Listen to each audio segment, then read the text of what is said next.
반갑습니다. 오늘 제가 수학과 권력이라는 주제에 대해서 말씀을 드리는데요. 여기서 얘기하는 권력은 뭐 정치적인 권력, 민중의 권력 이런 권력이 아닙니다. 그런 권력이 아니라 인식적 권력입니다. 인식론적인 어떤 지식에 있어서의 그 권위, 가장 높은 꼭대기의 그런 위치인데요.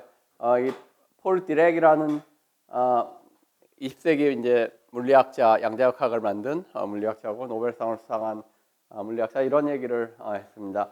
A theory with mathematical beauty is more likely to be correct than an ugly one that fits some experimental data. 수학적인 아름다움이 있는 이론이 실험 결과와 맞지만은 부합하지만 좀 못난 그 못생긴 그런 이론에 비해서 더 참일 확률이 높다 하는 그런 얘기를 했고요. 많은 이론 물리학자가 이렇게 생각을 합니다. 그리고 디렉이 한 또 다른 얘기인데, God used beautiful mathematics in creating the world.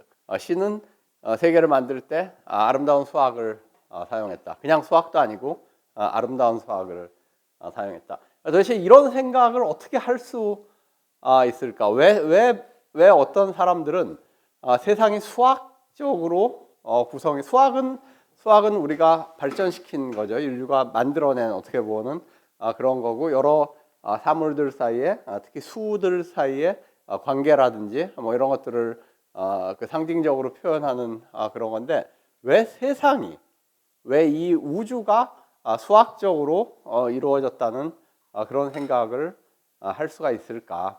혹은 그런 생각의 연원은 어디서부터 왔을까? 뭐 이런 얘기를 오늘 조금 생각해보는 그런 자리입니다. 위의 공식은 아인슈타인의 중력장 방정식, 일반 상대성 이론의 방정식이라 그런 방정식이고요. 근데 아마 학부 학생들은 물리를 전공해도 안 배울 거예요. 이제 대학원 가야지 배우고 뭐 근데 요즘 이제 교양과학서적들이 좋은 게 많으니까 아마 봤을 건데 이제 시공간의 휘어짐이 어떤 물질의 밀도와 같다 하는 이제 그걸 등식으로 나타낸 건데 많은 물리학자들이 이 방정식을 the most beautiful equation in physics라고 꼽습니다. 물리학에서 가장 아름다운 방정식이다. 여러분들 아름다워요? 방정식이? 디렉 자신이 제안한 그러니까 양자역학과 상대성 이론을 한번 합쳐봤던 그 방정식은 이런 형태를 가지고 있어요. 이 디렉 방정식이라는 것이고 이거 역시 사람들이 굉장히 아름답다라고 얘기하는 그런 방정식이에요. 정말 너무 아름다워서 이 아인슈타인의 상대성 이론 방정식 너무 아름다워서 거짓일 수가 없다. 이 방정식 뭐 이런 표현을 하기도 해요. 근데 실험이 아름답다 뭐 이런 거는 조금 자연이 아름답다. 좀 더 말이 되는 것 같은데 방정식이 아름답다. 그래서 이게 뭐를 의미할까요? 사실은 이 방정식의 형태를 미학적으로 아무리 살펴봐도 이거는 아름답지는 않아요. 그죠? 이게 무슨 뭐 추상화도 아니고 아름답지 않은데 뭐가 아름답냐? 이 방정식이 담고 있는 대칭성이라는 게 있어요. 물리에서 그 대칭성이 상당히 높은 차원의 대칭성을 이 방정식은 이제 구현을 하고 있어요. 그러니까 세상이 물리 법칙이라든지 이런 게 대칭적으로 존재한다. 대칭성을 만족한다. 근데 그 대칭성이 아주 이제 로우한 그 낮은 차원의 대칭성을 만족하는 그런 방정식이 있고요. 뭐 뉴턴 방정식이라든지 이런 것들이 있고 그거보다 조금 더 높은 차원의 대칭성을 만족하는 더 높은 차원의 대칭성을 만족하는 거 뭐 이런 것들이 있는데 이제 상대성 이론의 방정식은 그렇다. 뭐 이런 의미에서 이제 아름답다고 얘기를 합니다. 예, 이거는 이런 전통의 이제 시작점 정도로 볼 수 있는 얘기인데요. 플라톤의 그 아카데미라고 플라톤이 이제 제자들을 키워내기 위해서 설립한 학교에 그 정문 현판에 붙어 있었던 지금으로 따지면 교훈 뭐 이런 거라고 볼 수 있는데 let no one ignorant of geometry enter. 조금 이상한데 하여튼 이 의미는 그 기하학을 모르는 자는 들어오지 마라. 들어오지 못하게 하라. 뭐 이런 의미였다 그래요. 플라톤의 그 아카데미에 붙어 있었던 그런 얘기가. 그리고 이제 기하학을 아카데미에서 굉장히 강조를 했는데 플라톤의 아카데미가 뭐 하는 사람들을 만들어내는 교육기관이었냐면은 과학자를 만들어내는 교육기관이 아니었어요. 예. 그 당시에 뭐 과학자가 많지도 않았고 그렇게 과학에 관심을 갖는 사람들이 많지도 않았고 거기서 공부하는 사람들은 다 이제 그리스 시민들이었고 시민들이 바라는 자기들이 거기서 교육을 받고 자식들을 그런 교육기관에 보내고 그럴 때 이들이 바랬던 거는 이들이 그 사회 지도자가 되길 바랬던 거죠. 정치인 특히 이제 정치인을 키워내는 어떻게 보면 정치훈련소였는데 그 정치훈련소에서 기하학을 굉장히 강조를 했다 하는 얘기입니다. 플라톤은 세계를 두 개로 나눈 것은 유명하죠. 이데아의 세계와 이미지의 세계. 우리가 살고 있는 세계는 전부 이미지의 세상입니다. 그리고 진짜 세계는 이데아의 세계예요. 우리가 살고 있는 것은 어떻게 보면 가짜, 허상, 이미지의 그런 세상이고 저 어딘가에 하여튼 이데아의 세계가 있어요. 뭐 이런 얘기할 때 나올 수 있는 첫 번째 반론은 이데아의 세계가 어디냐 하는 거죠. 혹은 이데아의 세계가 있다는 것을 당신이 어떻게 아냐? 그 증거를 한번 우리한테 대봐라. 이데아의 세계를 우리가 만질 수도 없고 들어갈 수도 없는 세상인데 그런 게 있다는 것을 어떻게 우리가 알 수 있냐 하는 그런 얘기입니다. 이제 그랬을 때 플라톤이 들었던 증거는 기하학이에요. 자, 원과 직선은 한 점에서 접한다. 조금 안 접하게 그런데 접한다고 생각을 해요. 원과 직선은 한 점에서 접한다. 기하학적 명제죠. 우리가 맞다고 생각하는 그런 직관적으로 맞다고 생각하는 그런 건데 실제 그림을 그려보면 그렇지가 않아요. 원은 항상 접선과 특정한 면적을 가지고 이렇게 만나죠. 삼각형의 내각의 합을 더하면 180도다. 또 우리가 뭐 어릴 때 배우는 기하학적인 명제인데 실제로 삼각형을 만들어 가지고 각도를 재서 다 더해보면 180도가 절대로 안 나오죠. 180.0123도, 뭐 179.998도, 뭐 잘해야 뭐 그 정도 값이 나오지 딱 180도가 나오지 않죠. 우리는 그냥 180도라고 알고 있죠. 평행선은 절대 만나지 않는다. 이것도 기하학적인 명제죠. 근데 실제 평행선을 그려놓고 아무리 이걸 연장을 무한대로 하면 어디선가 만나죠. 왜냐면 여러분도 진짜 똑같은 평행선을 그릴 수 있겠어요. 각도가 0.00001도라도 여기서 삐끗하면은 무한대로 이것들을 연장을 하면은 만나죠. 근데 기하학의 세계에서는 우리가 그런 얘기가 통한다 하는 거예요. 그러니까 기하학의 세계가 뭐냐? 그랬을 때 그게 바로 이데아의 세계 혹은 폼의 세계다라고 플라톤이 얘기를 했던 거예요. 우리가 이데아의 세계를 이해를 하고 이데아의 세상이 어떻게 창조가 되었는지 그리고 우리가 사는 세상은 이제 이데아의 세상을 비슷하게 모방해서 만들어진 그런 세상인데 이데아의 세상을 이해하는 것은 뭐 정치인들한테 굉장히 중요한 그런 거고요. 아이디어를 이해하는 거니까 폼, 어떤 형상을 이해하는 거니까. 근데 그걸 이해할 수 그 세상에 어떻게 보면 들어갈 수 있는 창 같은 것이 기하학이다라고 생각을 했던 것입니다. 네, 그래서 플라톤이 한 얘기인데요. Geometry will draw the soul toward truth and create the spirit of philosophy. 기하학은 우리의 영혼을 진리로 이끈다. 진리로 이렇게 끌어당기는 그런 역할을 하고 철학의 정신을 만들어낸다. 라는 게 이제 플라톤의 생각이었습니다. 플라톤은 실제로 뭐 이런 추상적인 얘기만 했던 사람이 아니라 그 어떻게 보면 처음으로 우주에 대한 기하학적인 모델을 만들었어요. 달은 뭐 쉽게 기하학적으로 설명이 되고 지구를 돈다 하고 한 달에 한 번씩 돈다고 생각하면 되니까. 근데 이제 태양과 별이 문제였는데 별과 태양은 하루에 한 번씩 떴다 져요. 하루에 한 바퀴씩. 그러니까 그 얘기는 별이나 태양이 붙어 있는 커다란 천구가 동에서 서로 하루에 한 바퀴씩 돈다라고 생각을 하면 돼요. 그렇죠? 근데 태양의 남중을 하는 12시에 남중을 하는 그 위치가 매일 바뀝니다. 매일 바뀌고 그 위치가 바뀌는 것이 계절의 변화랑 상관이 있어요.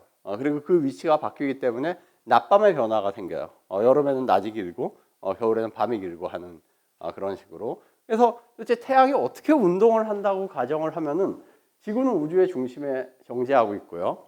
이런 현상을 설명할 수 있을까를 가지고 이제 플라톤이 고민을 했습니다. 일단 하루에 한 바퀴씩 동에서 서로 이게 전체적으로 움직이는데 그 다음에 이 태양이 황도라는 이 어떤 궤도를 따라서 지구의 주위를 도는데 서에서 동으로 하루에 대략 한 1도 정도씩 이렇게 지구의 축과 20도 정도 기울어진 지구의 적도와 20도 정도 기울어진 황도를 따라서 하루에 1도씩 이렇게 움직인다. 서에서 동으로 1도씩 움직인다라고 생각을 하면 되는 거예요. 무슨 말이냐면은 이 지점이 하지예요. 하지. 여기 태양이 왔을 때 여기 태양이 있을 때 태양은 하루에 한 바퀴씩 도니까는 이렇게 하루에 한 바퀴를 돌아요. 여기서 지구의 위치를. 그렇죠. 여기가 이제 춘분이에요. 여기가 춘분이면은 여기 왔을 때 이렇게 하루에 한 바퀴씩을 돌아요. 여러분 조그만 기하학적으로 생각을 해보면 이 춘분과 추분점에서는 낮밤의 길이가 똑같다는 걸 알 수가 있어요. 그 다음에 이렇게 오면 여기가 동지점이에요. 동지점이면 태양은 이렇게 밑에서 하루에 한 바퀴를 돌아요. 예, 그러면은 왜 북반구에서 봤을 때 왜 낮이 짧고 밤이 기는지 그런 것들을 설명을 할 수가 있죠. 여기는 이제 저기 때문에 하지기 여름이기 때문에 낮이 길고 밤이 짧은 그런 현상이 나타나죠. 예, 그래서 이 두 개의 운동을 결합함으로써 즉 하루에 한 바퀴씩 동에서 서로 움직인다. 그 다음에 대략 하루에 한 1도 정도씩 정확히 1도는 아니에요. 왜냐하면 1년은 365일인데 이 전체 각도는 360도니까 그렇지만 대략 하루에 1도 정도씩 서에서 동으로 움직이는 그 두 가지 운동이 합쳐지면은 우리가 태양의 운동을 기하학적으로 원만 사용을 해서 구의 형태의 원운동만을 사용을 해서 완전하게 이해를 할 수가 있다라고 플라톤이 얘기를 했습니다. 이게 그 우주에 대한 어떻게 보면 상당히 만족스러울 만한 최초의 그 기하학적인 설명이에요. 그 천체 운동에 대한 물론 이 모든 설명에는 지구는 우주의 중심에 정지해서 움직이지 않고 있다라는 이제 그런 전제가 깔려 있죠. 그리고 뭐 경험적으로 보면 그거는 분명히 참일 수밖에 없죠. 왜냐하면 우리는 한 번도 태어나서 죽을 때까지 지금조차 지구가 움직이는 것을 한 번도 경험하지 못하고 죽으니까요. 그 당시 사람은 물론 그랬고. 이게 이제 플라톤의 설명이었습니다. 상당히 만족스러운 설명이었고 다른 모든 사람들이 다 플라톤 자신도 자신을 포함해서 즐거워했을 만한 그런 설명이에요. 그런데 이제 문제가 있었습니다. 그 문제가 플라톤 당시에는 그 오행성이라는 게 알려져 있었어요. 수성, 금성, 화성, 목성, 토성 이 5개의 행성은 하늘에 마치 별처럼 보이지만 별과는 상당히 다른 형태의 운동을 한다. 그러니까 지구를 어떤 형태로든 지구를 도는 그런 운동, 태양과 비슷하게 지구를 도는 그런 운동을 한다. 물론 주기는 다 다르지만요. 뭐 이런 것들이 이제 알려져 있었을 때요. 5개 행성은 다르다.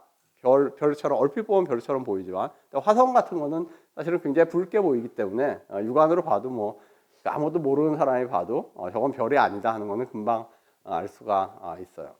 그런데 이 행성들이 문제는 이 5개 행성들이 역행운동이라는 걸 합니다.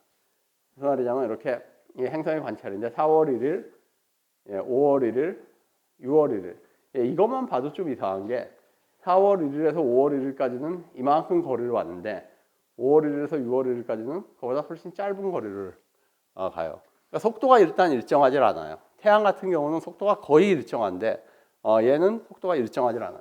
그리고 7월 1일에는 여기서 관찰이 돼요.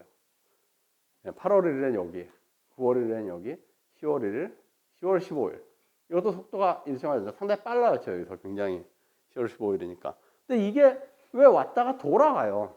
지구가 가만히 있는데 얘네들이 행성이 왔다가 돌아서 가는 것처럼 보여요.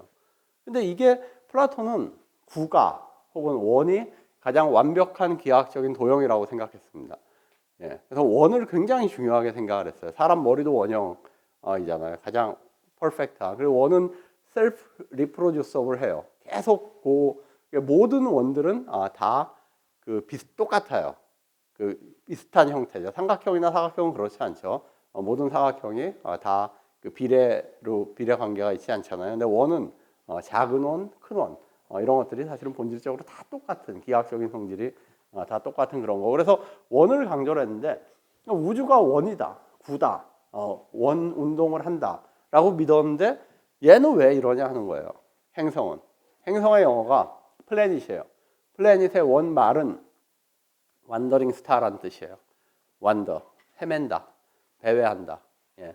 왔다 갔다 하고 헤매는 별이라는 뜻이 행성입니다. 자, 그래서 플라톤은 이 문제를 해결을 못했습니다.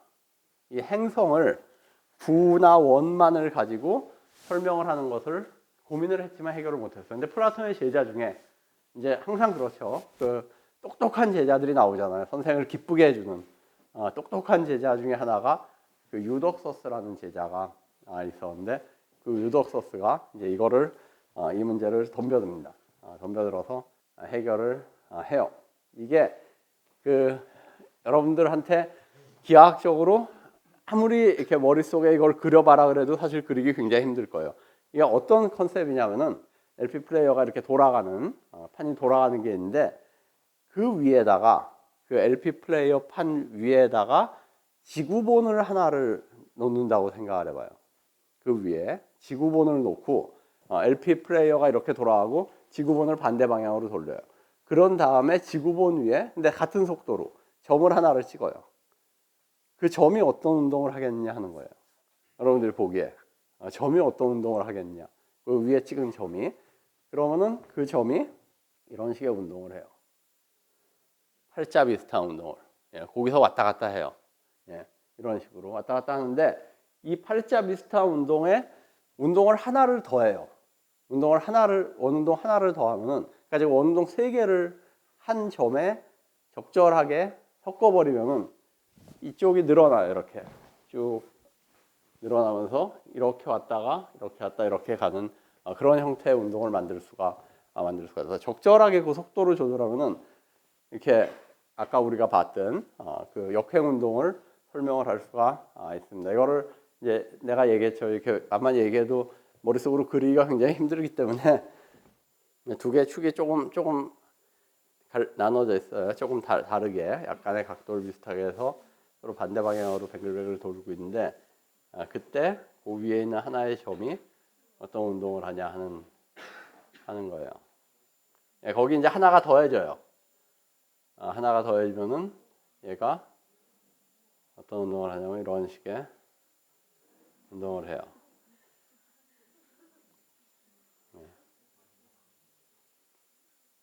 가운데 있는 게 지구예요. 이제 지구에서 보면은 3개의 운동이 조합했을 때 역행 운동이 설명이 돼요.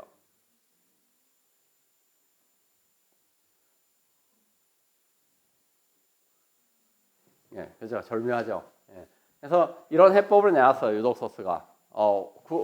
그러니까 원운동 3개 가지고 역행 운동이 행성의 역행 운동이 설명이 된다 하는 그런 얘기입니다.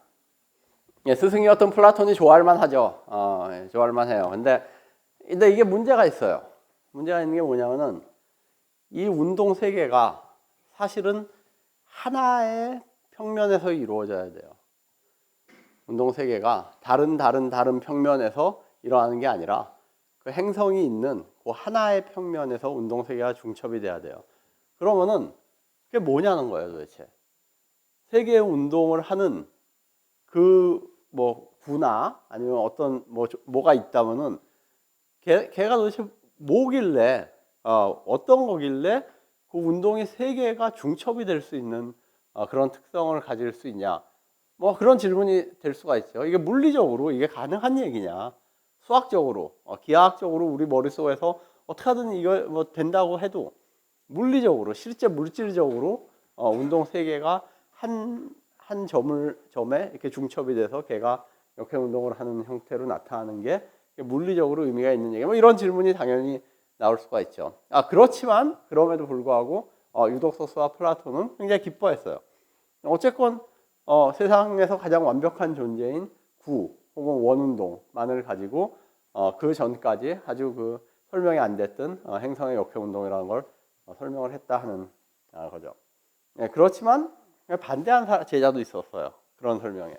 사람이 이 아테네 학당 라파엘이 그린 라파엘로가 그린 아테네 학당을 가운데 이제 정가운데 사람의 시선이 모아지고 소실점이 존재하는 그 지점에 있는 두 사람이 플라톤과 아리스토텔레스예요. 플라톤은 하늘을 가르치고 있고 아리스토텔레스는 땅을 가르치고 있죠. 둘의 이제 차이예요. 이데아의 세상 이게 중요하다.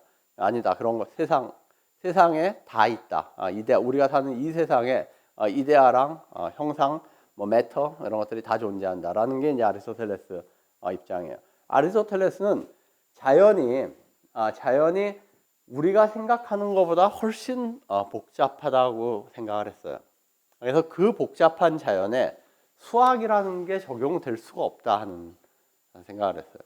수학은 우리가 세상을 굉장히 단순화시켜서 이해를 할 때나 적용이 가능한 것들이지 실제 이 복잡한 자연에는 수학은 적용될 수가 없다. 어떻게 해야 되냐 그럼 자연을 이해하기 위해서 가장 중요한 게 면밀한 관찰을 해야 돼요. 그게 아리스토텔레스였어요. 뭐 플라톤의 어떻게 보면 모범적인 과학이 천문학이었다면은 아리스토텔레스에서 가장 모범적인 과학은 생물학이었어요. 왜냐하면 세상을 면밀하게 아주 자세하게 관찰을 하고 그로부터 분류를 하고 이런 식으로 세상을 이해해 나가는 게 어떤 과학의 참 모습이다라고 생각을 했던 사람입니다. 아리스토텔레스는 그래서 유독서스의 해법에도 만족을 하지 않았어요. 저런 게 있을 수가 없다. 대신 본인도 우주론을 얘기를 해야 돼서 우주에 대해서 얘기를 했습니다. 그리고 이 지구가 이제 우주의 중심에 있고요.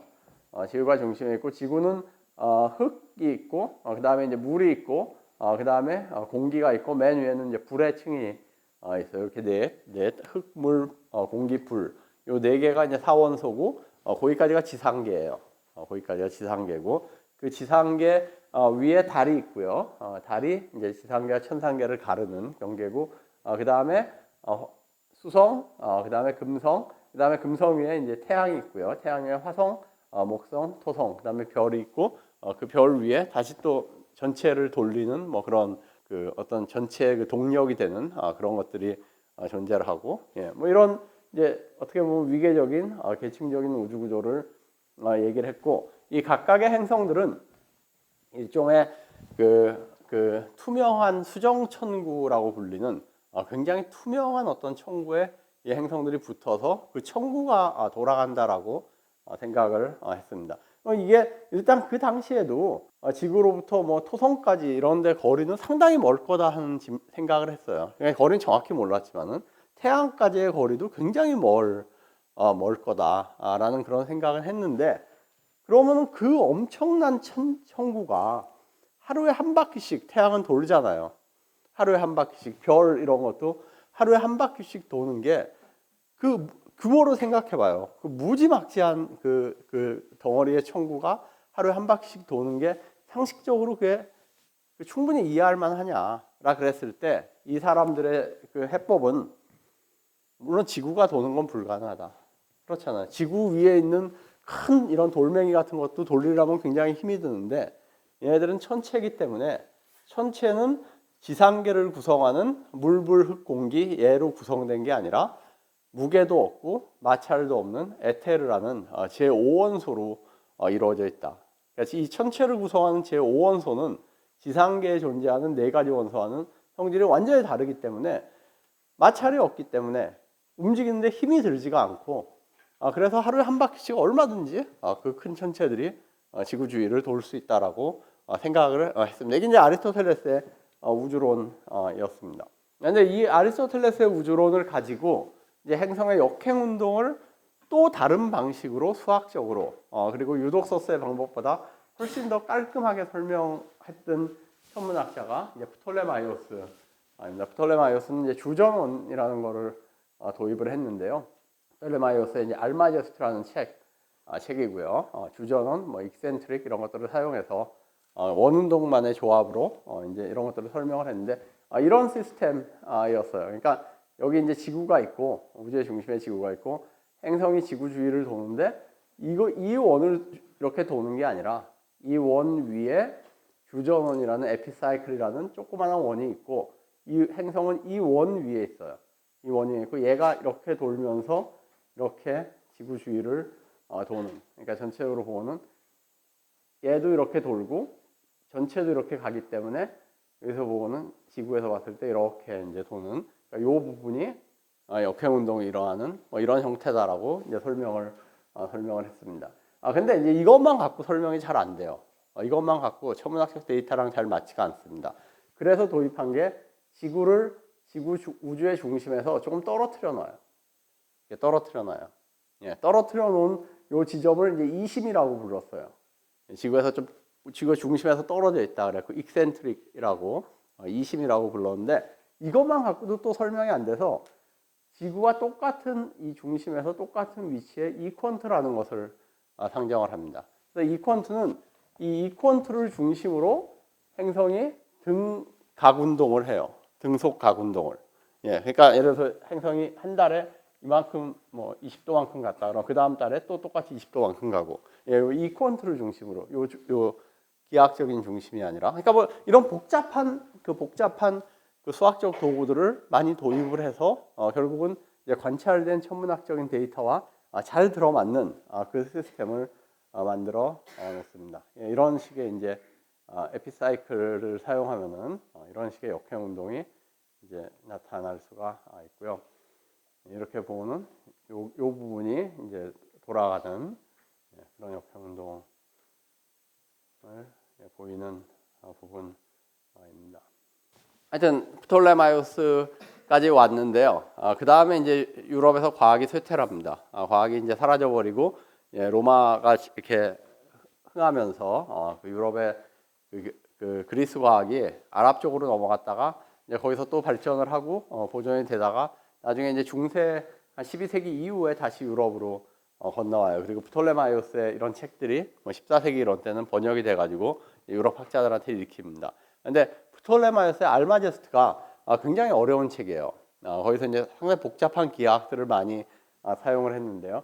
어떻게 보면 알마제스트를 최초로 완벽히 이해를 하고 그 수준을 뛰어넘었던 유럽의 최초의 천문학자가 코페르니쿠스라고 얘기를 해도 과언이 아닙니다. 코페르니쿠스는 성직자였었고요. 성직자이지만은 이제 실제로 그 관측 천문학과 계산 천문학을 했던 그런 사람입니다. 천구의 회전에 관해서라는 책을 1543년에 출판을 했는데 책이 출판되고 얼마 안 돼서 코페르니쿠스가 사망을 합니다. 그리고 코페르니쿠스는 그걸 알고 있었어요. 왜냐하면 책 출판을 자기가 정말 이제 오래 못 살겠다 하는 그런 느낌이 들 때까지 계속 미뤘습니다.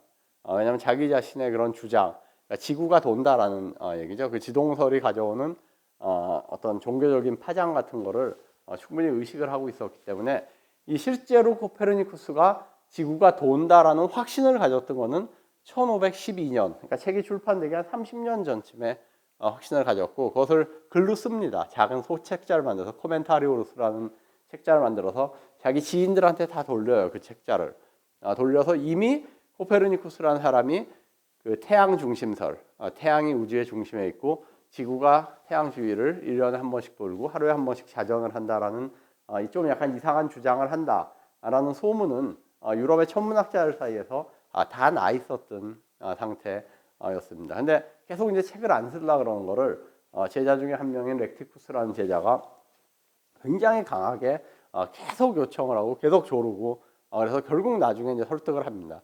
설득이 됐는데도 그 다음부터도 코페르니쿠스는 출판을 계속 늦춰요. 계속 늦췄다가 자신이 이제 오래 못 살겠다 하는 그런 생각이 들었을 때 출판 허가를 내고 이제 책이 출판되고 얼마 안 있다가 이제 사망을 합니다. 코페르니쿠스가 어떻게 이렇게 일찍이 지구가 돈다는 생각을 하게 됐을까는 아직도 잘 해결이 안 되는 그런 문제 중에 하나예요. 여러 가지 코페르니쿠스가 남긴 노트 같은 것들을 이제 역사학자들이 분석을 해서 내린 한 가지 결론 중에 하나는 아마도 코페르니쿠스가 주전원, 에피사이클, 프톨레마이오스의 에피사이클 없이 행성의 역행 운동을 한번 설명을 해 보려고 여러 가지 시도를 하다가 어떤 시스템에 도달을 했냐면은 지구가 우주의 중심에 있는데 태양이 지구 주위를 돌고 다른 행성들이 태양 주위를 돈다. 뭐 이런 이제 비슷한 약간 하이브리드 시스템에 도달했는데 그게 이제 태양의 궤도랑 뭐 화성의 궤도 이런 것들이 중첩되는 그런 문제가 있어가지고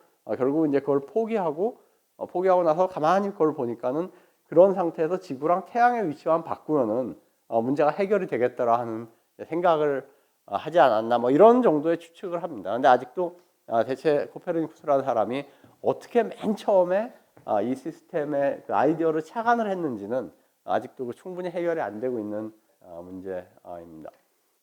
코페르니쿠스가 이제 이퀀트에 대해서 불만이 굉장히 많았다는, 이퀀트에 대해서 불만을 가진 사람은 이제 코페르니쿠스만은 아니었거든요. 왜냐하면 얘는 이퀀트가 이제 중심에서 지구가 떨어져 있고 그 반대편에 그 가상의 점을 생각하는 거였는데요. 이퀀트를 생각을 하면은 등속 원운동이란 개념이 깨져요. 이퀀트를 생각을 하면 등속 원운동이란 개념이 깨진다. 왜냐하면 이퀀트를 중심으로 등속 각운동을 하기 때문에 등속 원운동이란 개념이 깨져요. 그러니까 우주는 등속 원운동을 해야 되는데 등속 원운동이란 개념을 그 의미 없게 만드는 이퀀트를 어떻게 좀 없앨 수 없을까 뭐 이런 생각들을 그 아랍의 천문학자들도 많이 했습니다. 근데 결국 뭐 여러 가지 그런 시도들을 하다가 코페르니쿠스는 이제 지동설에 도달을 하고 어느 단계에서는 지동설이 맞다라는 확신을 갖게 됩니다. 몇 가지 이유 때문에. 근데 그 부분 좀 이따 다시 얘기를 할게요. 자, 코페르니쿠스 체계가 가지면, 그러니까 태양이 우주의 중심에 있고 수금, 지, 화, 목, 토 식으로 이렇게 행성들이 배치가 돼서 돈다고 생각을 하면은 몇 가지 이점이 있습니다.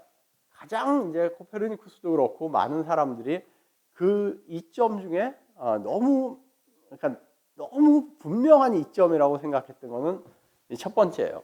첫 번째, 행성의 주기인데 무슨 말이냐면은 프톨레마이오스 체계에서는 토성이 가장 이제 천천히 돕니다. 오랜 시간이 걸려서 태양 주위를 돌고 그다음에 목성, 그다음에 화성 이런 순서로 줄어드는데, 그러니까 거리만큼 계속 이제 줄어드는데 그다음에 이제 태양이에요. 태양, 금성, 수성인데 요 셋은 대략 주기가 1년으로 같습니다.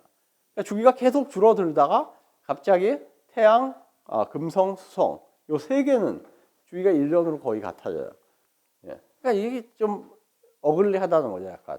근데 코페르니쿠스 체계를 보면은 토, 목, 화, 지구, 금성, 수성 얘가 계속 줄어듭니다, 주기가.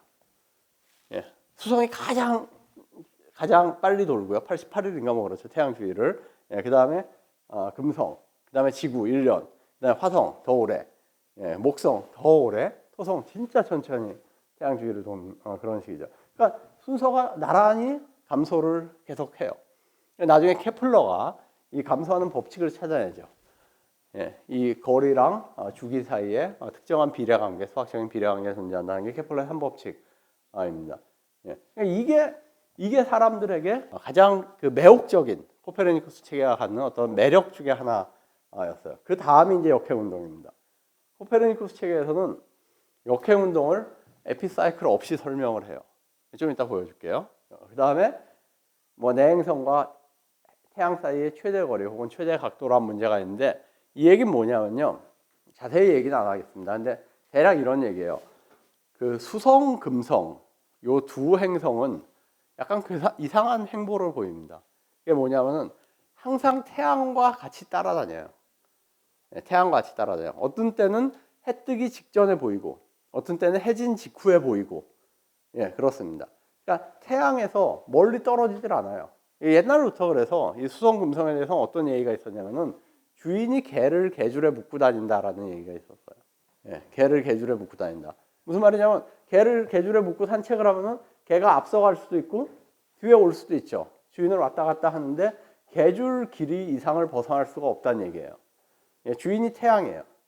태양이 도는데 수성과 금성은 항상 태양 주위를 왔다 갔다 해요. 근데 특정 각도 혹은 특정 거리 이상으로 벗어나질 못합니다. 근데 그게 이해가 안 돼요.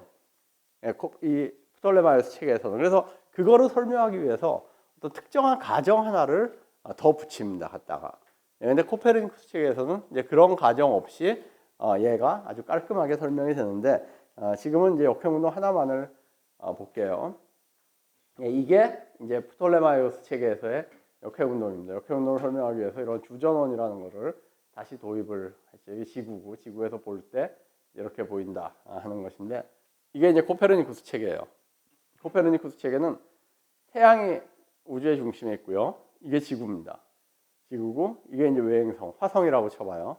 화성을 보는데 자 화성이 지구가 E1에 있을 때 화성은 P1에 있습니다. 그러면 어디서 보이냐면은 1이란 지점에서 이제 화성이 관찰이 돼요. 지구가 E2에 있을 때 화성이 P2에 있어요. 그러면은 이 지점에서 관찰이 되고요. 지구가 E3에 있을 때 화성이 P3에 있으면은 쭉 가서 이제 3지점에서 관찰이 됩니다. 그렇죠. 그래서 1, 2, 3 여기까지 되는데 지구가 E4에 있을 때 화성이 P4에 있다면은 4에서 관찰이 돼요. 여기에요. 그러니까 이렇게 왔다가 이렇게 돌아가는 것처럼 보여요. 역행운동이라는 게 실제로 행성이 거꾸로 가는 게 아니라 지구와 행성 사이의 상대적인 위치의 차이 때문에 마치 그렇게 하는 것처럼 보인다 하는 얘기에 불과한 거예요. 에피사이클 이런 거 안 써도 그냥 지구와 화성이 다른 궤도에서 다른 속도로 운동을 하고 있기 때문에 그것 때문에 이렇게 보이는 그런 거죠. 5에 있을 때는 여기서 보이고 6일 때는 다시 이제 돌아가는 형태로 보여요. 7일 때는 여기서 보이고요. 이렇게 외행성, 내행성이 다 설명이 됩니다. 그러니까 아무 가정 없이 그냥 둘 다 태양 주위를 돌고 있다는 사실만으로 역행 운동이 딱 설명이 돼요. 이게 이제 코페르니쿠스 체계인데요. 그렇죠. 지구와 얘가 지구고 얘가 화성인데 그 상대적인 위치 차이 때문에 도는 속도의 차이 때문에 이런 식으로 보이는 겁니다. 그렇죠. 근데 이제 문제는 이거예요. 문제는 자 여러분들이 이제 그 시대에 살았던 사람이에요. 그 시대 16세기 중반에 살아왔고 코페르니쿠스의 책을 읽었습니다. 근데 참 어려워요. 코페르니쿠스의 책은 우리 같은 보통 사람은 그러니까 기하학의 훈련을 안 받은 사람은 앞에 딱 서문만 읽을 수 있어요. 앞에 딱 서문, 그러니까 글자로 쓰여진 서문만 읽고 수학이 나타나는 그 지점부터 끝까지 몇백 페이지를 못 읽어요. 우리 같은 사람은 굉장히 어렵습니다. 프톨레마이오스 책도 어려워요. 만만치 않게 두 책이 다 어려워요. 그 다음에 중요한 거는 더 정확하지가 않아요. 코페르니쿠스 천구 원운동 고수했고요. 심지어 마이너 에피사이클이라는 그러니까 아까 건 이제 메이저 에피사이클이고 마이너 에피사이클 설명을 안 했는데 뭐 마이너 에피사이클 고수를 했습니다. 그 다음에 이제 가장 문제가 이겁니다. 지구가 돌면은 증거가 있어야 돼요. 근데 가장 결정적인 증거는 뭐냐면요. 지구가 동지와 하지 이렇게 두 태양의 주위를 돌 때 두 다른 지점에 있잖아요.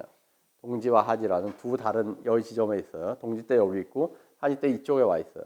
그러면은 여기서 저 별을 봤을 때와 여기서 별을 봤을 때 각도 차이가 관찰이 돼야 돼요. 연주 시차라 그러는 건데 근데 안 관찰이 돼요. 이게 별을 봤는데 어떤 별에 대해서 관찰을 해도 연주 시차가 관찰이 안 돼요.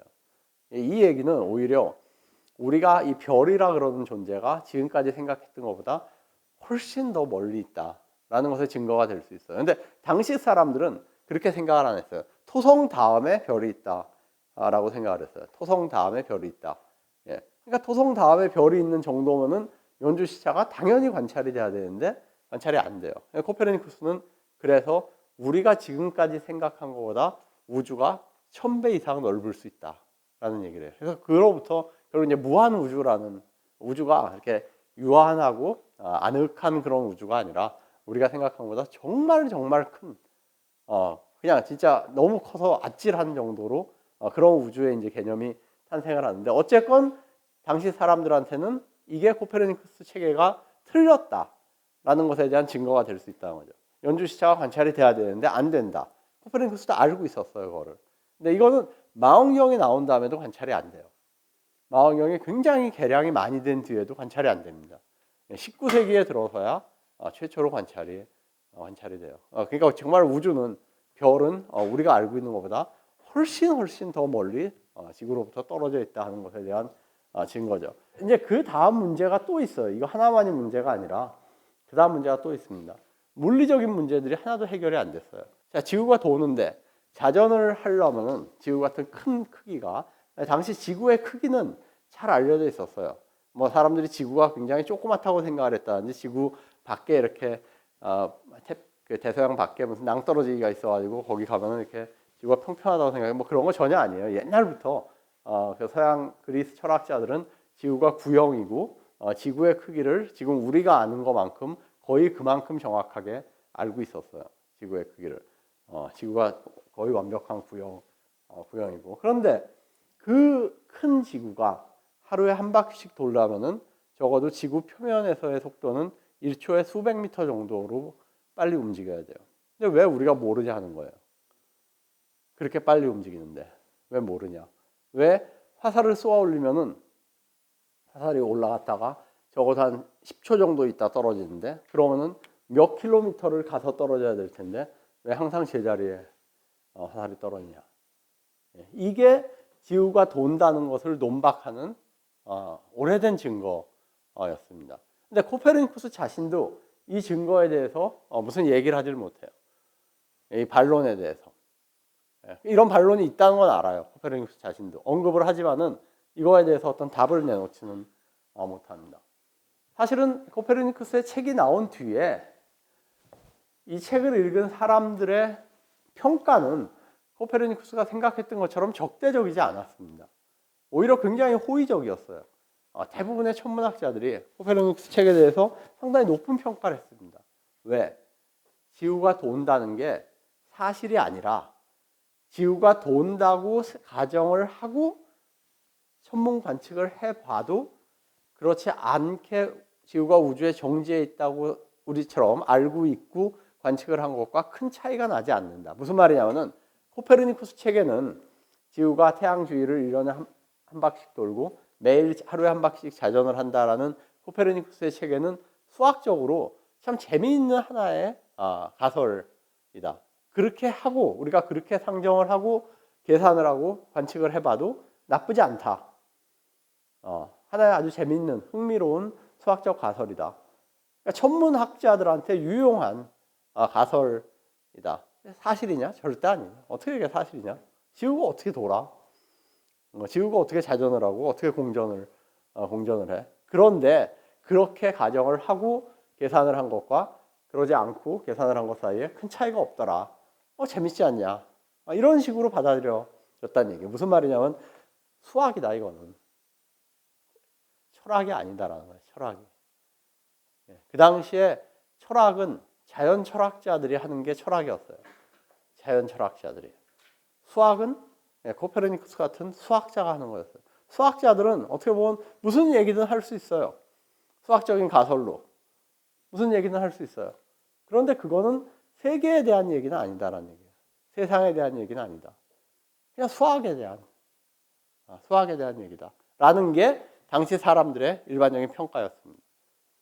그래서 코페르니쿠스가 생각한 것처럼 막 무슨 교회에서 뭐 이 책을 금지한다든지 막 이런 일이 일어나질 않았어요. 전혀. 유럽의 천문학자들은 상당히 우호적인 평가를 내렸고 그랬습니다. 근데 문제는 이제 코페르니쿠스 체계가 진실이다. 지구가 정말 돈다. 라고 생각했던 사람들이 나오기 시작했다는 거죠. 그 사람들은 전 유럽을 통틀어서 10명이 안 됐습니다. 조르다노 브루노 같은 사람, 존 디, 토마스 딕스 이런 사람들이 렉티쿠스 이름 하나도 못 들어봤을 거예요. 그죠? 이런 사람들이에요. 근데 그 10명 중에 누가 있었냐면은 케플러랑 갈릴레오가 있었습니다. 이게 어떻게 보면 코페르니쿠스가 운이 되게 좋았던 거예요. 왜냐? 케플러랑 갈릴레오가 없었다면은 코페르니쿠스 책에는 아마 그냥 역사에서 한 번 나왔다 이렇게 사라지는 하나의 에피소드 비슷하게 끝났을 가능성이 높습니다. 왜냐하면은 지동설은 과거에도 있었어요. 고대에도 지동설을 주장하는 사람들이 있었습니다. 근데 그냥 한 번 주장했다가 사라지는 뭐 역사책엔 남아 있지만은 또 주장했다가 다른 사람이 아리스타르쿠스, 히파르쿠스 이런 사람들이 또 주장했다가 또 사라지고 아랍에서도 있었어요. 또 주장했다가 사라지고 했던 그런 거였는데 갈릴레오와 케플러가 없었다면은 아마 비슷한 운명이었을 거예요. 왜냐하면 이런 걸 하나도 해결을 못했잖아요. 이런 거 하나도 해결을 못하는데 받아들일 이유가 없죠. 지동설을 상식이 있는 사람이라면은 상식적인 사람이라면 받아들일 이유가 하나도 없어요. 지동설을. 그렇잖아요. 우리가 지동설을 믿는 게 신기한 거예요. 여러분들이 지동설을 믿는 게 사실은 생각해봐요. 지구가 도는 거를 경험한 적도 없고 본 적도 없고 그런데 다 믿고 있잖아요. 지동설을 지금. 안 믿는 게 맞는 거예요. 어떻게 보면. 지구는 우주의 정지에 있고 다른 모든 것들이 지구 주위를 돌잖아요. 실제로 우리가 눈으로 보는 것들은. 그런데 어쨌건 운 좋게 케플러와 갈릴레오라는 두 사람이 있었습니다. 케플러는 코페르니쿠스 체계를 받아들인 다음에 이게 어떤 이유에서가 참이라고 생각을 해요. 생각을 한 다음에 얘를 확장을 합니다. 어떻게 확장을 하냐면은 이게 한만 계산을 해봐도 원운동이 아니다는 거예요. 원이 아니다. 원을 가지고 이렇게 조합을 해보고 저렇게 조합을 해보고 막 해도 정확한 관측 결과, 자기의 스승이었던 티코 브라헤가 남겼던 정확한 관측 결과와 안 맞아요. 항상 오차가 있어요. 그래서 이제 그걸 가지고 고민을 하다가 결국 타원이다 하는 생각을 합니다. 행성은 태양 주위를 타원으로 돈다. 그렇게 하니까는 관측 결과랑 딱 맞아요. 그게 무슨 말이냐면은 처음으로 훨씬 더 정확한 어떤 천문학 이론이 나왔다는 거죠. 정확하게 행성의 운동을 더 과거에 있었던 프톨레마이오스 체계보다 더 정확하게 예측할 수 있는 그런 이론이 나왔고, 따라서 그 케플러의 이론이 나온 다음에 많은 천문학자들이 정말 해보니까는 훨씬 정확하거든요. 그러니까 이제 받아들이기 시작을 합니다. 코페르니쿠스 체계를. 그리고 갈릴레오는 이런 문제들을 해결합니다. 이런 문제들을. 왜 우리가 못 느끼냐? 왜 지구에 있는 물건들이 지구가 빨리 도는데 밖으로 튕겨나가지 않냐? 왜 쏘아올린 화살은 제자리에 떨어지는가? 이런 역학적인 문제를 해결을 합니다. 그래서 갈릴레오의 그런 해결책이 나온 다음에 훨씬 더 많은 사람들이, 일반인들이, 자연 철학자들이 코페르니쿠스 체계를 받아들여요. 그래서 코페르니쿠스의 책이 1543년에 나왔습니다. 근데 나온 지 한 50년, 60년이 지난 1600년을 기점으로 보는 유럽에 코페르니쿠스 체계를 받아들인 사람이 10명이 안 됐어요. 근데 갈릴레오 업적이 1600년대 초반, 케플러의 업적도 1600년대 초반에 나옵니다. 그러고서 50년이 더 지난 1650년을 보면은 유럽에서 과학을 한다는 사람들, 스스로 과학자, 자연 철학자라고 생각하는 사람들의 대다수는 코페르니쿠스 체계를 받아들여요. 생각하고 있습니다. 1700년이 되면은 과학자만이 아니라 일반 지식인도 상당수가 코페르니쿠스 체계를 받아들입니다. 1800년 정도가 되면은 이제 그냥 일반적으로 책을 읽을 줄 아는 사람, 이런 사람들은 다 코페르니쿠스 체계를 받아들여요. 그렇게 이제 그 수용 과정이 지나갔던 것입니다. 케플러는 케플러 역시 수학에 이제 굉장히 꽂혔던 사람인데요.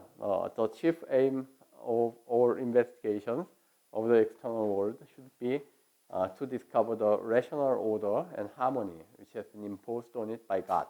그러니까 신에 의해서 부여된 그런 어떤 조화와 합리적인 질서 이런 것들을 발견하는 게 수학적 질서라고 믿었어요. 그리고 이제 그런 게 그 연구자의 가장 중요한 그런 것이다 하는 것이고, which he revealed to us in the language of mathematics. 이런 질서와 하모니는 신이 우리에게 수학의 언어로 드러내고 있다라는 생각을 했던 사람이었습니다. 케플러의 세 가지 법칙은 첫 번째가 이제 행성은 타원 궤도를 돈다 하는 것이었습니다. 타원 운동. 두 번째가 면적 속도 일정의 법칙. 같은 시간 동안에 행성은 다른 속도를 가지고 움직이는데요. 이쪽이 훨씬 빨리 움직이고 이쪽이 천천히 움직이는데, 이 같은 시간 동안에 간 요 면적을 구해보고는 요 두 개의 면적이 항상 같다 하는 거예요. 그러니까 속도는 달라지지만, 타원 궤도를 움직이는 속도는 달라지지만 면적은 일정하다 하는 게 이제 케플러의 2법칙이고요. 3법칙은 이 아까 얘기했던 주기와 반지름 사이에 비례관계가 존재한다라는 것입니다. 그러니까 태양으로부터 멀리 떨어져 있는 것이 더 천천히 돌고 가까이 있는 것이 훨씬 빨리빨리 태양 주위를 돈다 하는 것에 대한 특정한 수학적인 관계를 발견했습니다. 이걸 이제 1609년, 1619년에 주창을 합니다. 그런데 문제는 타원궤도. 타원궤도를 해보니까 정말 맞아요. 더 정확하고. 근데 왜 타원이냐 하는 거예요. 왜 타원? 왜 원이 아니라 왜 원으로 수천 년을 생각을 했는데 사람들은 왜 원이 아니라 하필이면 타원이냐? 왜 타원 같은 이상한 모양으로 행성들이 태양 주위를 도냐? 그리고 태양은 타원의 기하학적인 중심에 위치한 게 아니라 하나의 초점에 위치를 합니다. 타원엔 두 개의 초점이 있는데요. 이쪽에 하나 있고 이쪽에 하나 있고 두 개의 초점이 있는데 태양은 하나의 초점에 위치를 합니다. 타원이 진짜 이렇게 찌그러졌냐? 아니야, 이렇게 찌그러졌으면 다 알았죠, 사람들이. 여기 칠판에 그 화성의 궤도를 그려도 여러분들이 보기엔 퍼펙트한 원이에요. 퍼펙트한 원이에요. 찌그러짐 거의 없어요. 육안으로 보기에 여기다 그려놔도 이렇게 크게 그려놔도. 그러니까 타원이라는 게 아주 약간 이렇게 타원인 거지. 이런 식의 타원은 전혀 아니에요. 이런 식이면 뭐 다 누구나 다 발견할 수 있었던 그런 거죠. 예, 갈릴레오인데요. 갈릴레오는 이걸로 유명하죠. 피사의 사탑으로 유명한데, 근데 이게 나는 이걸 갖고 심지어 신문 칼럼도 썼는데 갈릴레오는 피사의 사탑에 올라간 적이 없었어요. 실험한 적도 없었고. 근데 그 얘기를 이렇게 틈만 나면 하는데 아직도 그 사람들은 갈릴레오가 피사의 사탑에서 무거운 거랑 가벼운 거를 떨어뜨려서 두 개가 동시에 떨어지는 것을 발견했다라고 믿고 있어요. 이걸 어떻게 하면 이런 그 잘못된 믿음을 없앨 수 있을까? 신문 칼럼도 쓰고 뭐 텔레비에서도 얘기하고 뭐 수업에서도 얘기하고 책에서도 얘기하고 그런데 아직도 이런 생각을 하고 여기 관광지에 몰려요. 이제 사람들이 저거 올라간 적도 없어요. 갈릴레오는 피사의 사탑에. 근데 하여튼 그렇게 생각을 해요. 근데 그게 그 스토리가 갖는 매력이 있어요. 왜냐하면 몇천 년 동안 사람들은 잘못 생각을 해왔는데 무거운 게 빨리 떨어진다 라고 생각을 했는데 갈릴레오가 굉장히 간단한 실험으로 무거운 거랑 가벼운 거를 딱 놓으니까 두 개가 쿵 하고 같이 떨어졌다라는 굉장히 그 수천 년 동안의 권위를 한 사람의 굉장히 간단한 실험으로 단숨에 부숴버리는 그런 식의 어떤 마력 같은 게 그 스토리에 있습니다. 근데 사실 얘기가 이렇게 간단하지 않아요. 얘기가 복잡해요. 이거보다. 내가 좀 이따 이제 그 얘기 나올 때 잠깐 얘기를 해줄게요. 갈릴레오가 역시 갈릴레오는 수학의 신봉자였습니다. 갈릴레오는 수학 교수였어요. 자연 철학 교수가 아니라 철학자가 아니었습니다. 수학자였어요. 수학자였는데 philosophy is written in the great book which ever lies before our eyes. I mean the universe, but we cannot understand it if we do not first learn the language and grasp the symbol in which it is written. 우리가 언어가 쓰여진 심볼을 이해하기 전에 우리는 우주를 이해할 수 없다 하는 얘기인데요. This book is written in the mathematical language. 우주라는 것은 수학적 언어로 쓰여져 있는 그런 것이다. Without which one wanders in vain through dark labyrinths. 수학이 없이 우리는 그냥 어두컴컴한 미로를 헤맬 뿐이다. 라는 이제 그런 식이죠. 우주는 수학적 언어로 쓰여져 있다. 신이 책을 두 권을 썼어요. 하나는 바이블을 썼고 하나는 이제 두 번째 책은 자연이에요. 자연. Book of Nature, Book of Bible를 썼는데 Book of Bible은 ordinary language로 썼습니다. 우리의 언어로, 일상 언어로 신이 바이블을 썼고 자연이라는 책은 갈릴레오에 있어서 자연이라는 책은 mathematics로 썼어요. 그래서 바이블과 자연이 상충되는 부분들이 있을 수 있습니다. 갈릴레오에게. 신이 쓴 두 책이지만 왜냐하면 바이블이 우리의 오디너리 랭귀지를 사용을 했기 때문에 수학의 언어로 쓰여진 자연과 상충될 수 있는 부분들이 있어요. 근데 그렇다고 상충된다고 수학 자연에 대한 수학적 기술, 과학이 틀렸다라 그러면은 안 된다 하는 것이에요. 왜냐하면 자연은 수학적 언어로 쓰여져 있는 것이고 바이블은 우리의 일상 언어로 쓰여져 있는 것이기 때문에 우리의 일상 언어로 쓰여져 있는 바이블이 정확히 신의 뜻이냐 하는 것을 훨씬 더 면밀하게 관찰을 해야지 성경과 자연과학이 상충된다고 보인다고 자연과학이 잘못됐다라는 식으로 평가해서는 안 된다 하는 게 이제 갈릴레오의 생각이었습니다. 예, 갈릴레오가 물체가 무게에 관계없이 같은 속도로 떨어진다라는 것을 여러 가지로 증명을 했는데요. 무게와 무관하다 하는 것이에요. 근데 하나는 사고 실험으로 증명을 했습니다. 사고 실험이 재밌어요. 여러분들 따라 해보세요. 이게 가벼운 물체가 요만큼의 속도, 3의 속도, 무거운 물체가 뭐 8의 속도로 떨어진다고 해봐요. 예, 그렇게 이제 해봐요. 이게 무게가 3대 8이어서 만약에 옛날식으로 생각을 하면 얘가 3의 속도, 얘가 8의 속도로 떨어진다. 속도가 다르게 떨어진다. 그거 하면은 어떤 식으로 생각하냐면 얘를 묶어놔봐요. 묶어놓으면은 3, 8이 더해졌으니까 11의 속도로 떨어질 수가 있죠. 그죠? 더한 거를 생각하면 11의 속도로 떨어질 수가 있어요. 그런데 얘는 8의 속도로 떨어지고 얘는 3의 속도로 떨어지니까 얘랑 얘랑 합치면은 얘가 얘를 8의 속도로 떨어지는 거를 8의 속도로 못 떨어지게 막는 역할을 할 수도 있죠. 얘가 천천히 떨어지니까. 얘는 빨리 떨어지는데. 그렇죠. 두 개를 붙여놓으면은 얘가 떨어지는 거를 방해하는 거 비슷해야 되는 거예요. 그러니까 8 빼기 3 한번 두 개를 붙여놓으면 5의 속도로 떨어져야 돼요. 한편으로 생각을 하면. 다른 한편으로 생각하면 얘 무게가 11이죠. 그러니까 11의 속도로 떨어져야 돼요. 이렇게 생각하면 5의 속도로 떨어져야 되는데 이렇게 생각하면 11의 속도로 떨어져야 돼요. 모순이죠. 이 모순이 안 일어나는 방법은 뭐예요? 모순이 안 일어나는 유일한 방법은 무게에 상관없이 다 같은 속도로 떨어진다라고 하는 거죠. 그죠? 예를 들어서 얘도 4의 속도로 떨어지고 얘도 4의 속도로 떨어진다. 얘도 4의 속도로 떨어진다. 무게와 상관없이 다 같은 속도로 떨어진다고 할 때만 그런 모순이 안 일어나요. 이게 갈릴레오 사고 실험이에요.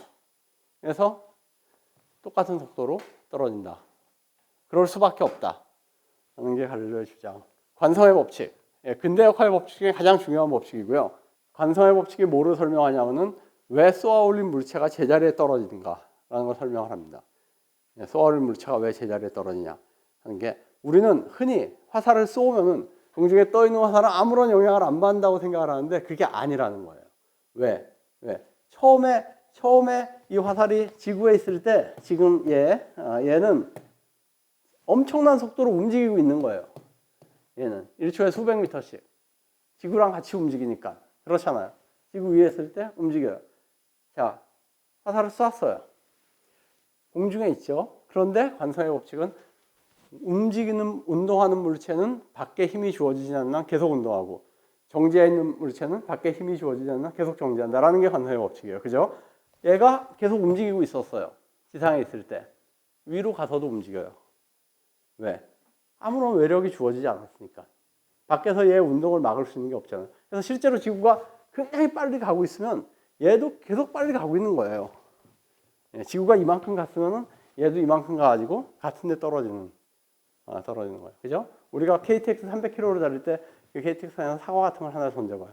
이렇게 올라갔다 내 손에 이렇게 떨어져요.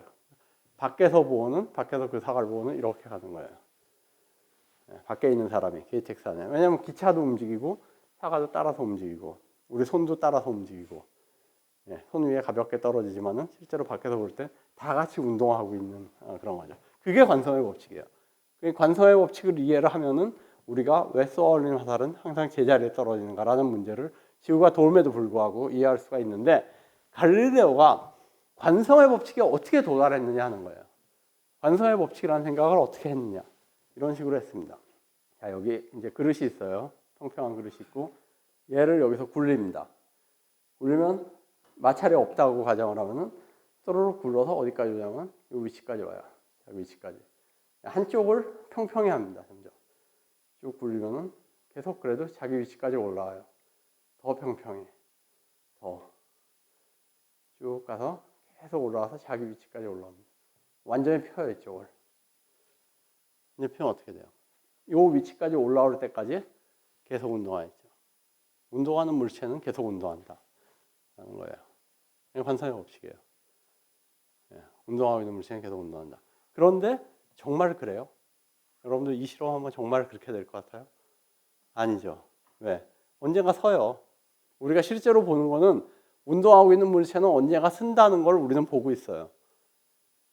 이건 어디서 일어나는 거예요? 마찰이 없는 공간. 수학적 공간 속에서 일어나는 거예요. 추상적인 기하학적 공간 속에서나 가능한 게 관성의 법칙이에요. 근데 갈릴레오는 이게 본질이라고 생각을 했어요. 이게 본질이고 이게 물리 법칙이고 우리가 사는 거는 어떻게 보면 마찰이 있는 조금 불완전한 세상. 예, 비슷한 게 누구? 플라톤을 우리가 생각해 볼 수 있잖아요. 그죠? 플라톤. 예, 이게 본질이고 관성의 법칙이 작동하는 세상이 수학적 세상. 이게 본질이고 플라톤의 이데아. 예, 우리가 사는 세상은 이거보다 불완전한 그런 세상이다 하는 얘기죠. 실제로 갈릴레오는 이 낙하 법칙, 그러니까 낙하하는 물체가 그 무게 관계가 없다는 걸 보이기 위해서 실험도 했습니다. 근데 그 실험이 그 피사의 사탑에서 한 실험은 아니에요. 그건 아니고 이런 경사면을 만들어 놓고 이제 물체를 굴려서 떨어뜨리는 이런 종류의 실험을 했고요. 예, 그걸 이제 나중에 자기의 두 과학에 새로운 두 과학에서 기술을 합니다. 그리고 실제로 갈릴레오의 노트 중에 이 실험을 했음을 보여준 실제로 이 기록을 하고 이 길이를 쟀음을 보여주는 그런 노트들이 있어요. 그래서 뭐 어떻게 보면 단순한 수학자는 아닌데 이 실험을 해서 법칙을 얻어냈다, 낙하 법칙을 얻어냈다 하는 건 또 아니에요. 그러니까 낙하 법칙을 얻어내고 그게 정말 맞나 하는 것을 이 실험을 통해서 한번 이제 봐봤던 그런 것입니다. 자, 아까 피사의 사탑 얘기를 했는데요. 실제로 높은 탑에서 다른 무게를 떨어뜨린 사람이 있었습니다. 갈릴레오가 아니라 갈릴레오의 비판자, 갈릴레오에 반대하던 사람이었어요.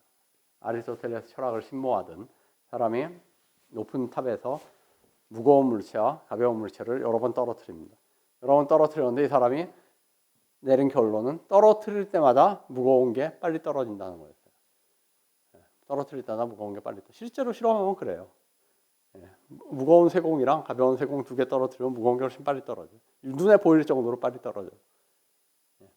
마찰이 있기 때문에 그래요. 이 사람이 갈릴레오한테 편지를 씁니다. 내가 실험을 여러 번 해봤는데 심지어 한 1m 정도 빨리 떨어지더라. 네 이론 틀렸다. 라고 편지를 써요. 갈릴레오가 그에서 답장을 합니다. 네 실험이 내 이론이 틀렸다는 걸 말해주는 건 아니다. 네 실험 결과가 그렇게 나왔다 그래서 그게 내 이론이 틀렸음을 말해주는 건 아니다.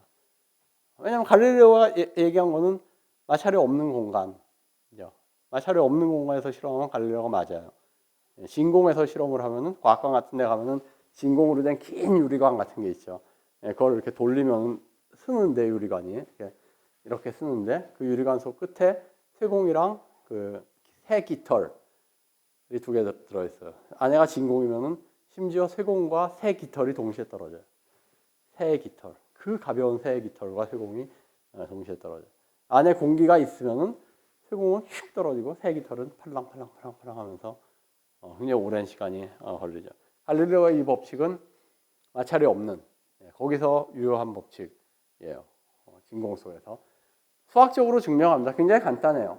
우리가 이게 물체가 떨어진 시간 OA, OB라 그러고 요만큼의 시간에서 물체들이 이제 운동을 하는 게 거리가 아니에요. 시간이에요. 시간이 그러고 그다음에 속도가 시간에 비례한다 그랬을 때 속도에 비례하는 그 시간에 비례하는 속도를 나타내기 위해서는 아무 각도 하나 긋고 거기서 이제 수직으로 선분을 그어 올리면 되죠. 얘는 속도는 AC가 속도라 그러면 얘는 OA에 비례하고 BD는 OB에 이만큼의 거리에 시간에 비례하는 거니까요. 시간과 속도를 이렇게 표시하면은 간 거리는 삼각형이 돼요. 그죠? 삼각형이 되고 요 시간 동안의 간 거리는 요 삼각형의 면적이 되고 OB 시간 동안의 간 거리는 요 삼각형의 면적이 돼요. 근데 삼각형의 면적은 밑변 곱하기 높이 곱하기 2분의 1이죠. 밑변에다가 높이를 곱하면 되는데 이 높이가 밑변에 비례하기 때문에 그렇죠? 밑변 곱하기 높이는 밑변 곱하기 밑변이랑 마찬가지예요. 시간 제곱이에요. 간 거리는 시간의 제곱에만 비례한다 하는 게 여기서 나와요. 그냥 아주 간단한 기하학적인 그 고찰에서 물체가 떨어질 때 간 거리는 시간의 제곱에 비례한다. 무게에는 상관이 없다 하는 그런 얘기죠.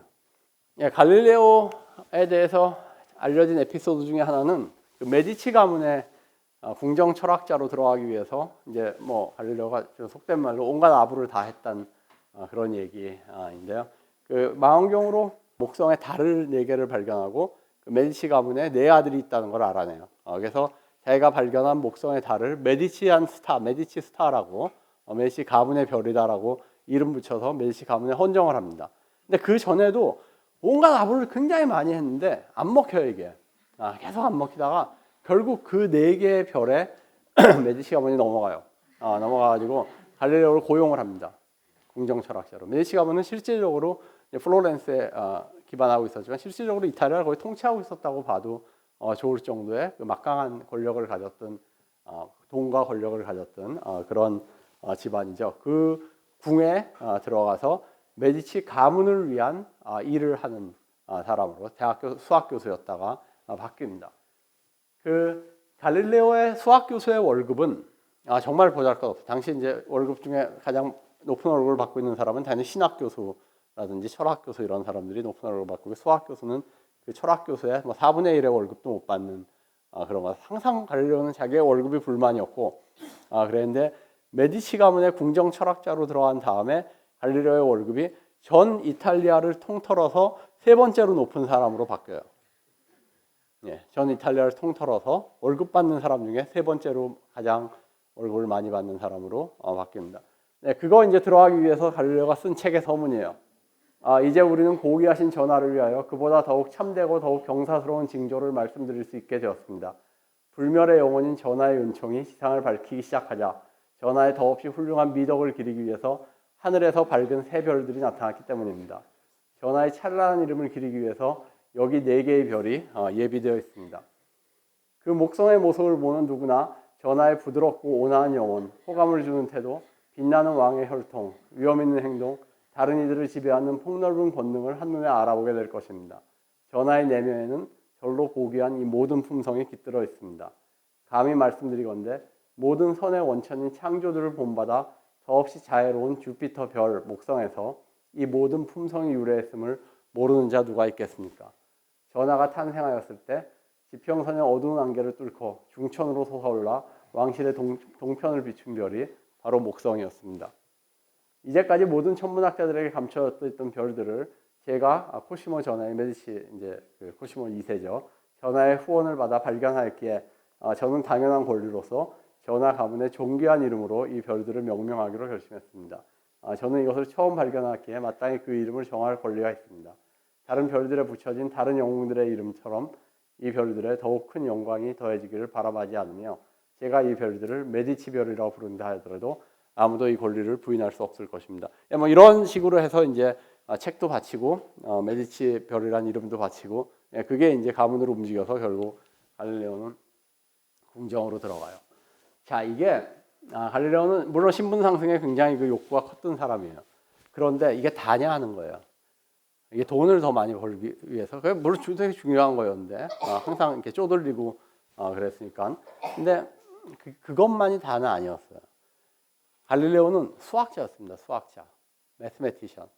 수학자는 어떻게 보면 무슨 얘기든 할 수 있어요. 모든 물체가 같이 떨어진다. 근데 그 수학자가 하는 얘기는 수학이에요. 수학. 자연 철학이 아니라는 거예요. 세상에 대한 얘기가 아니라는 거예요. 수에 대한 얘기라는 거예요. 수의 관계에 대한 얘기. 그러니까 갈릴레오가 하는 얘기에 다른 철학자들이 그렇게 크게 신경을 별로 안 써도 돼요. 아리스토텔레스의 철학을 비판한다고 그런 거 별로 신경 안 써도 돼요. 왜냐? 갈릴레오는 수학자예요. 수학으로 무슨 얘기든 할 수 있는 어떻게 보면 그런 사람인데 그 사람이 하는 얘기는 이 세계에 대한 얘기가 아니라는 거예요. 세계에 대한 얘기가 아니에요. 갈릴레오가 정말 얻고 싶었던 거는 철학자라는 칭호를 얻고 싶었어요. 자기가 하는 게 철학이다. 단순한 수학이 아니다. 자기가 하는 거는 자연은 수학적 언어로 쓰여 있기 때문에 수학을 통해서 얘기를 하지만 내가 하는 건 자연에 대한 얘기지 그냥 단순한 수학이 아니다.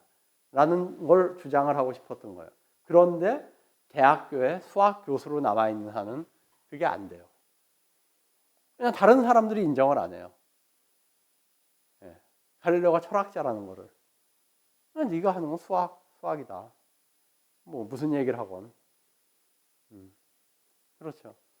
그래서 갈릴레오가 메디치 궁에 들어가면서 칭호가 바뀝니다. 메디치 가문의 철학자 겸 수학자라는 칭호를 얻게 돼요.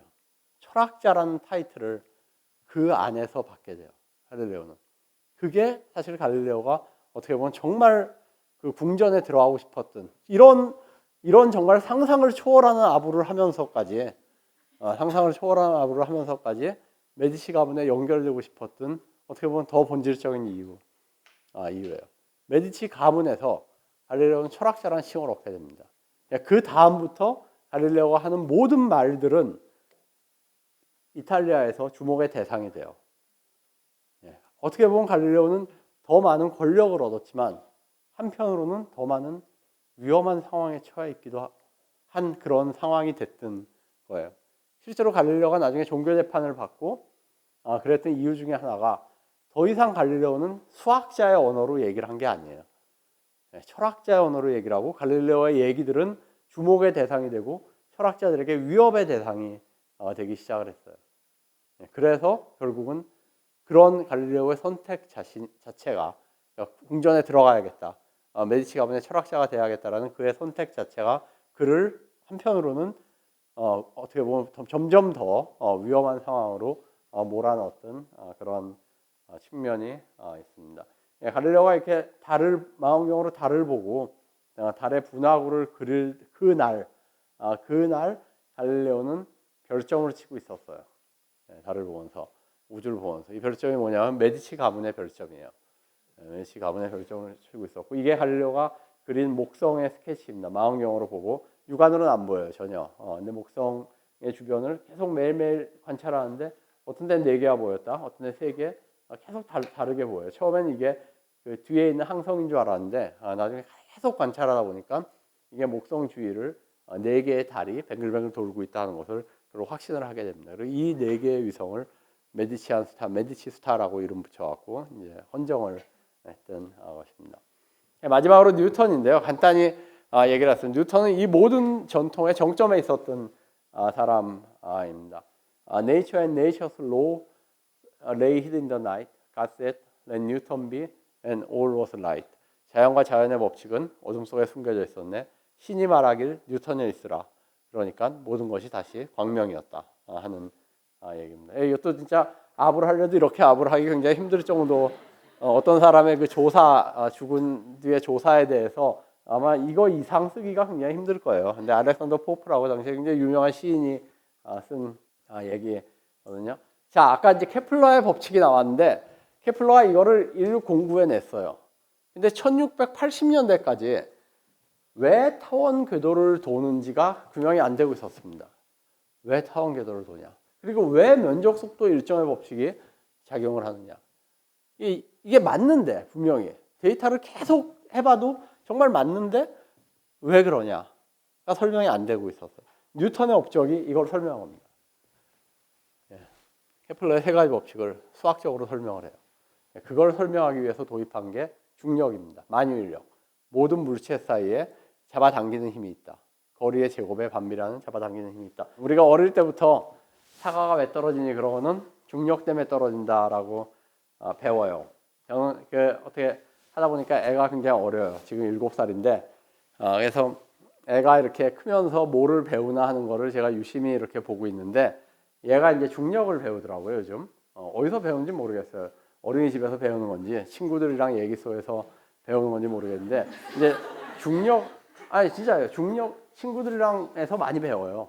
친구들이랑 얘기를 하면서. 근데 중력이 뭐냐 이런 거 물어보기도 하고 뭐 우리가 왜 지구에 붙어 있어 아빠 뭐 그러고서 그게 중력 때문이야 중력 때문에 이런 걸 이제 저한테도 얘기를 하고 뭐 그래요. 아마 여러분들도 다 잊어버렸겠지만 비슷했을 거예요. 그 정도 나이부터 사과가 왜 떨어지니 지구가 잡아당기기 때문에 떨어진다 라고 배워왔고 나중에 더 커서는 이제 그 법칙을 배워요. 그래서 R 제곱분의 G 뭐 M1 M2 F는 뭐 그렇게 되고 F는 MA 그래서 MA랑 R 제곱 요거를 이렇게 등치시키면은 뭐 중력 가속도가 뭐 나오고 저거 뭐 이런 것도 배우고 계산도 해요. 가장 먼저 하는 계산 중에 하나가 로켓가 지구를 탈출하기 위해서 뭐 속도가 얼마가 돼야지 되겠느냐 이런 계산하고 답이 딱 나오면 너무너무 기쁘죠. 와, 내가 로켓 만들 수 있다 막 이런 생각도 들고. 그런데 이 태양과 지구가 진짜 멀리 떨어져 있잖아요. 진짜 멀리 떨어져 있어요. 태양과 지구 이 중간에 아무것도 없어요. 그냥 빈 우주 공간인데 대체 뭐가 태양과 지구를 서로 잡아당기게 할까? 한번 잠깐만 생각해 보세요. 태양과 지구가, 이게 사과가 떨어지는 이런 문제가 아니에요. 태양과 지구가 저렇게 멀리 떨어져 있는데 뭐가 중력이 뭐길래 저 공간에서, 텅텅 빈 공간에서 태양이라는 죽은 존재잖아요. 살아있는 존재가 아닌, 그게 지구를 잡아당기고 있어? 이해가 돼요? 그 떨어져 있는, 그 우주 공간에 떨어져 있는 두 물체 사이에 지구 잡아당기는 힘이 존재한다? 글쎄요. 그러니까 한번 이렇게 잠깐 생각을 해보면 굉장히 낯선 개념이에요. 사실은 굉장히 낯선 개념이에요. 근데 더 신기한 건, 우리가 아마 여기는 학생 거의 다가, 교육을 받은 학생 거의 다가 그걸 사실로 받아들이고 있다는 거죠. 근데 만만치 않은 개념이에요. 왜냐하면 뉴턴이 처음에 그걸 주장했을 때, 중력이라는 개념을 주장했을 때 비판이 굉장히 많았어요. 왜냐하면 그 당시 과학자들은 그런 개념을 과학으로부터 없애려고 노력을 많이 했거든요. 끌어당기는 힘?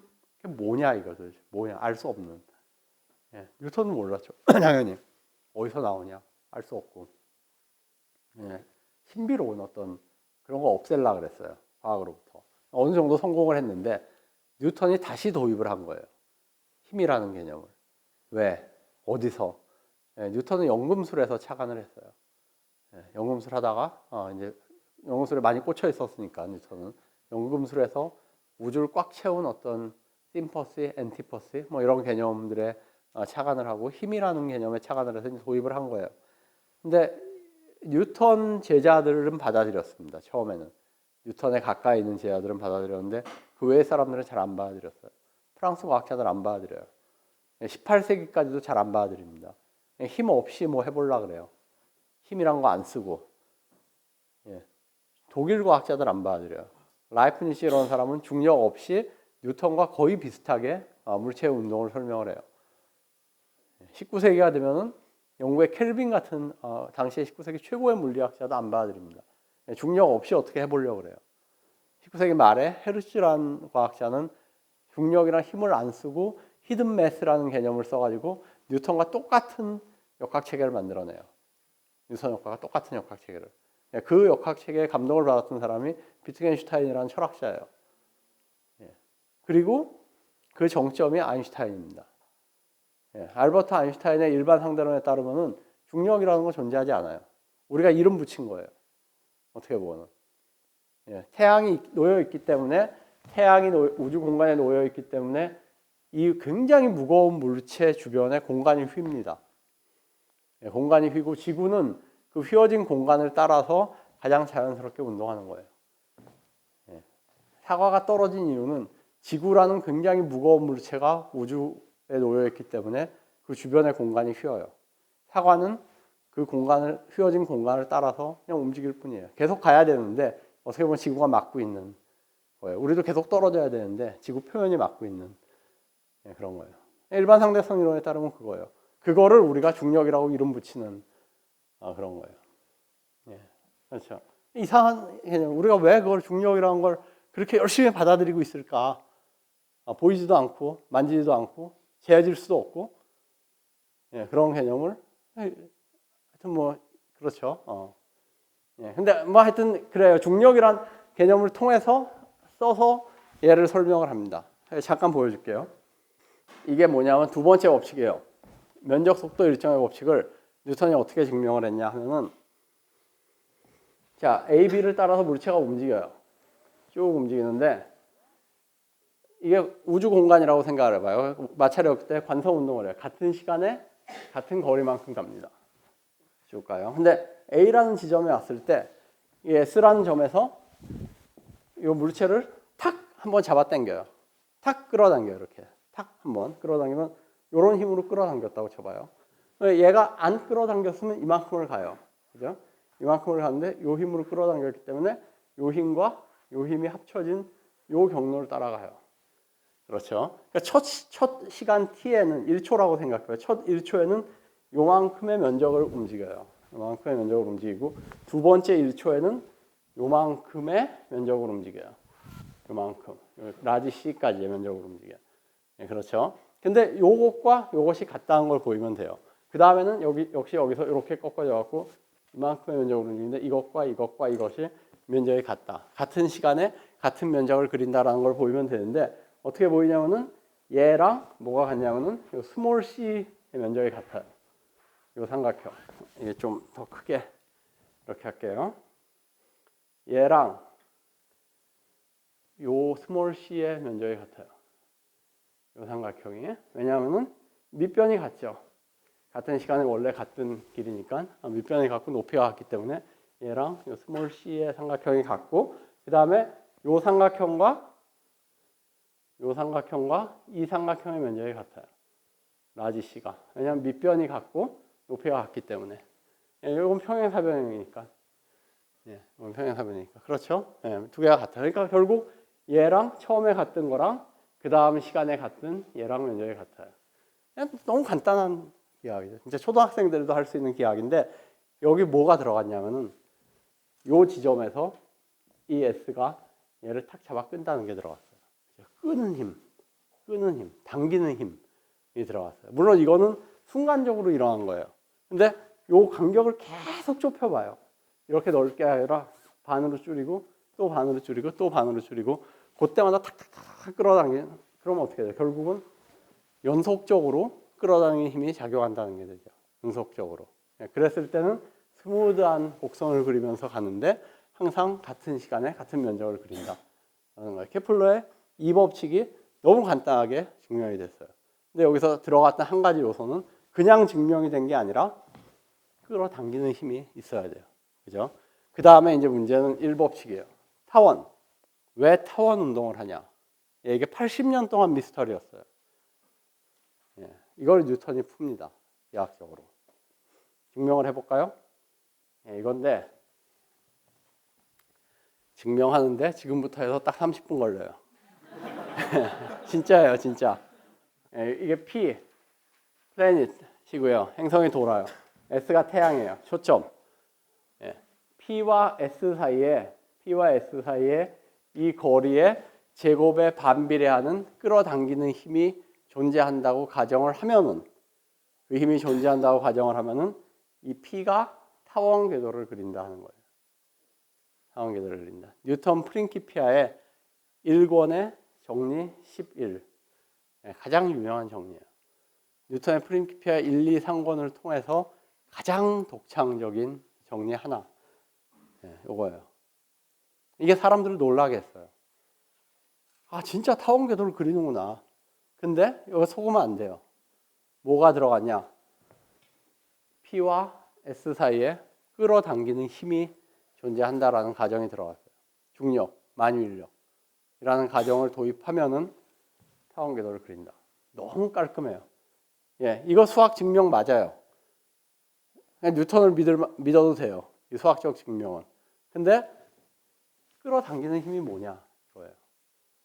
왜 있냐? 그게. 왜 힘이 존재하냐? 혹은 그 힘은 순간적이냐? 시간이 걸리냐? 이 중간에 딴 물체가 놓여도 힘의 크기는 변하지 않아요. S와 P 사이에 다른 물체가 하나 있다 그래도 원래 중력이 안 변해요. 어떻게 그런 일이 있을 수 있지? 그냥 수많은 문제들이 제기가 돼요. 그러니까 처음에는 이 중력이라는 개념, 내가 여러분들은 자꾸 뉴턴이 이런 얘기 했을 그 시절로 데리고 가려 그러는 거예요. 그 개념이 얼마나 낯선 개념이었냐, 얼마나 받아들이기 힘든 이상한 개념이었냐, 중력이라는 게 하는 걸로 자꾸 이렇게 데려가 보려고 그러는 거예요. 근데 결국은 사람들이 그거에 대해서 질문을 안 하게 돼요. 어느 단계가 되면 중력에 대해서 질문을 안 하고 받아들이게 돼요. 그걸 받아들인 채로 이제 그걸 가지고 문제를 풀기 시작을 해요. 이게 이제 뉴턴이안 패러다임이 정립이 되는 거예요. 지상계 역학과 천상계 역학 물리학을 통일을 하고요. 힘을 통해서 뭐 실험과 수학도 통일하고 결국 이제 뉴턴이 한 일은 가장 중요한 게 이겁니다. 그 이후에 과학의 모델을 제공을 해요.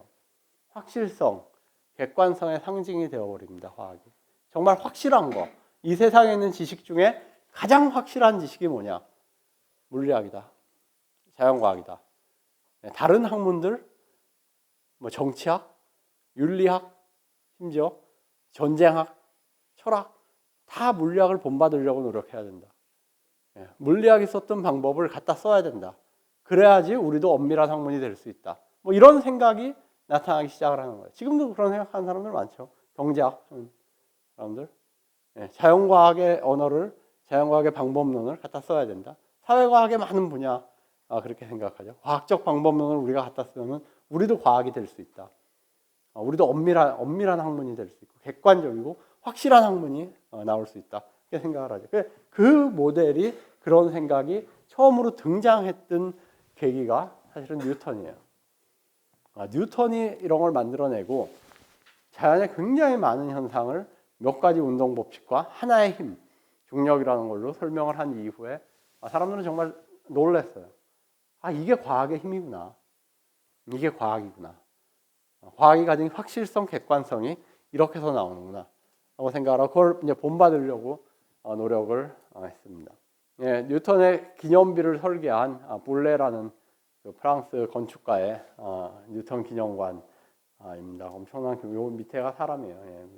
개미 같은 게 나무들이고요. 여기가 큰 나무, 둥근 형태 기념관을 설계했고요. 그래서 우리가 이제 맨 처음 시작했던 그 수학의 인식적 권력 얘기로 다시 돌아갑니다. God used beautiful mathematics in creating the world. 신이 세상을 만드는데 아름다운 수학을 사용했다라는 믿음. 이런 믿음이 사실은 과학에서 많은 새로운 발견들, 유용한 결과들을 낳을 때들이 많은데 그런 이 믿음, 어떤 수학에 대한 수학적 방법에 대한 심지어 조금 디락 같은 사람은 조금 극단적인 형태의 그 신념을 가지고 있었던 사람인데요. 아까 봤듯이 실험에 잘 맞지만은 어글리한 그런 그 이퀘이션보다는 수학적으로 아름다운 이퀘이션이 더 참일 가능성이 많다. 뭐 이런 식의 신념을 가지고 있었는데 그런 신념이 어디서부터 왔느냐? 디렉이 처음이 아니라 사실은 수학을 통해서 우주를 성공적으로 설명해 왔던, 예를 들어서 코페르니쿠스, 케플러, 갈릴레오, 뉴턴 이런 사람들의 작업이 성공을 거두고 그게 이제 모델로 받아들여지면서 결국은 이런 수학적인 수학의 인식적 권위가 이제 만들어지게 됐다. 그리고 우리는 이제 그 과정에 과학혁명기에 걸친 코페르니쿠스부터 뉴턴에 이르는 그 과정을 오늘 간략하게 아주 짧은 시간 동안에 수학을 중심으로 살펴봤습니다. 여기서 마치도록 하겠습니다. 고맙습니다.